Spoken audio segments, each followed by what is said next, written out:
Hello, Sociology 305. My name is Leticia Valdivia, and today I will be presenting on Chapter 13's Aging and Personality. So let's start with aging and mental abilities.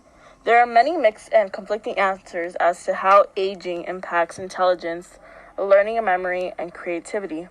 We have three major conflicting findings on aging and intelligence. First, intelligence declines with age. Second conflicting finding is intelligence does not decline with age.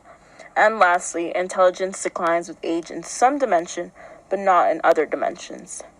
So let's first define intelligence.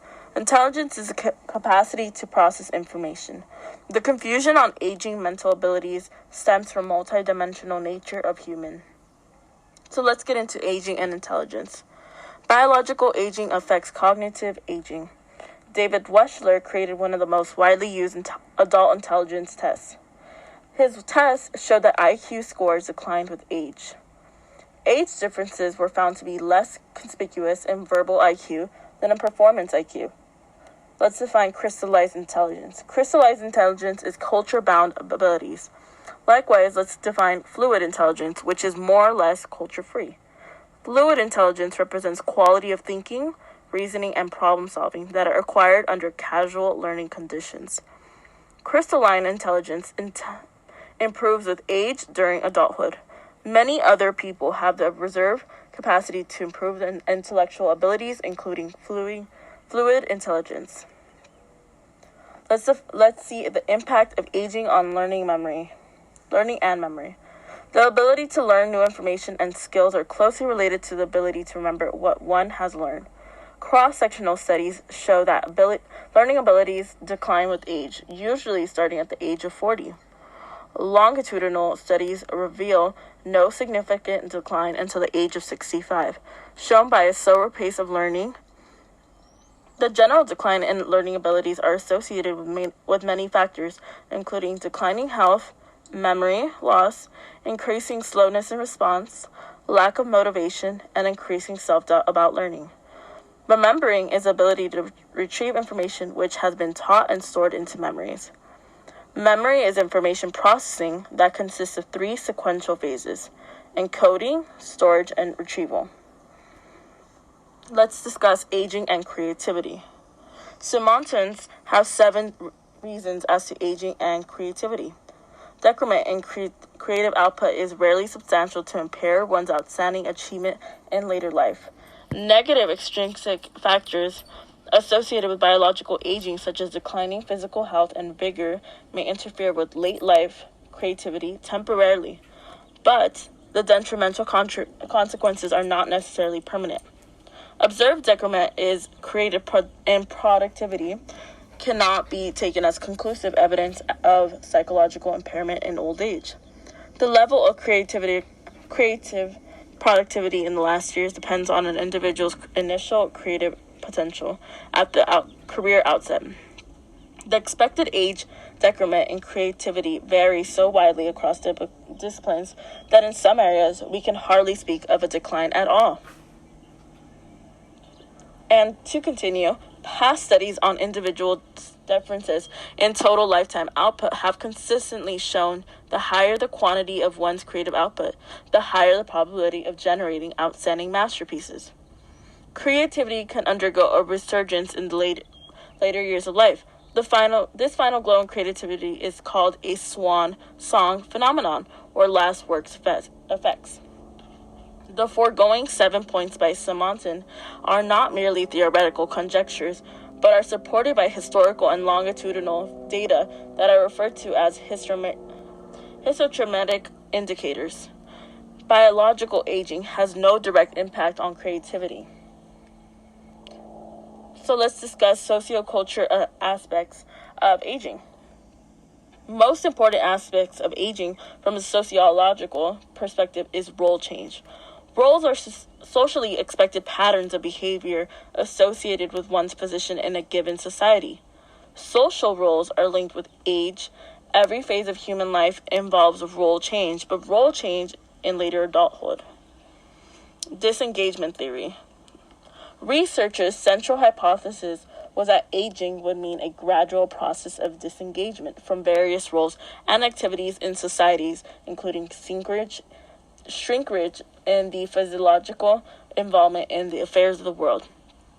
Process of disengagement may be initiated by the individual or society, or either both.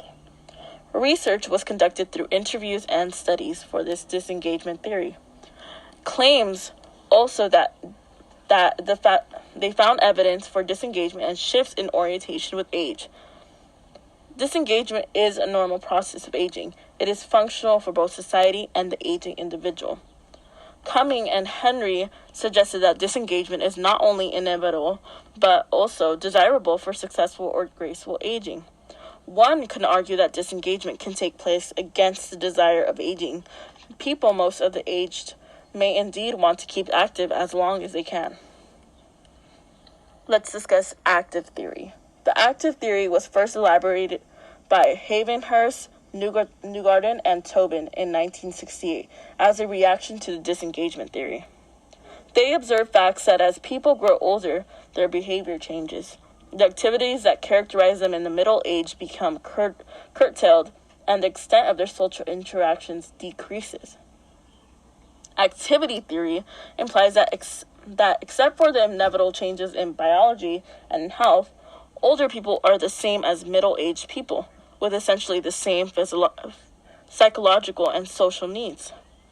They found that those older persons who continue the greatest amount of activity generally have greater physiological well-being than those who have lower levels of activity. The integrated personalities are well-functioning persons who have complex inner life and at the same time intact cognitive abilities and competent egos. They are open, flexible, mellow, and mature. Optimal aging appears to depend much on the individual's personality characteristics rather than the extent of one's involvement in social interactions and role activity.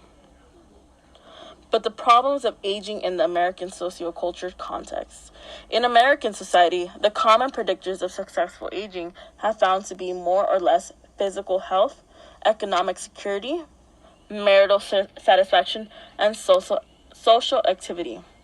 In the United States, aging is generally associated with negative stereotypes such as illness, impotency, ugliness, mental decline or senility, mental illness, uselessness, social isolation, poverty, and depression. Age stereotypes can also be positive, such as wisdom, kindness, or dependability. However, negative views on aging predominate in American society. Societies use age and sex to classify their members, and they have different expectations for each category. But Americans have developed a set of prejudices and discriminations against our elders that may be unequaled by other societies. Majority of Americans are prejudiced against elders in various ways. Many aged live in nursing homes. The majority of aged are unable to adapt to change, are bored, are lonely. They live alone, they live in poverty, are often irritated and angry. And the aged have more injuries than younger people, and they have higher rates of criminal victimization. So let's discuss the aging and the ethnicity, the double jeopardy hypothesis. The double jeopardy hypothesis refers to the disadvantaged situation of the elderly who bear the double burden of experiencing double minority statuses, age and race/ethnicity. The life chances of the minority elderly need to be compared with the majority elderly over time, longitudinal data. Moreover, many confounding variables such as class, gender, cohort effects, particularly for the immigrant elderly, need to be controlled for in data analyses. Probably in this sense, multiple jeopardies best characterize the problems of aging among the racial and ethnic minorities. Aging and personality from cross-cultural perspectives. Intercultural comparisons can help us to understand in a detailed fashion how aging in the United States varies from that experience in other places. Such analysis can suggest alternative strategies for developing a better environment in which to grow old. Modernization theory has stimulated a great deal of heated debates and comparative research. Ageism then tends to devalue the disengaged elderly and stresses the importance of youngness, activity, and independence. The main consequences of these structural transformations on aging and personality is that successful aging means to stay healthy, economically secure, and socially active, whether one is growing old in Japan or America. And that was my presentation on Chapter 13. I hope all of you liked, and if you have any questions, please let me know.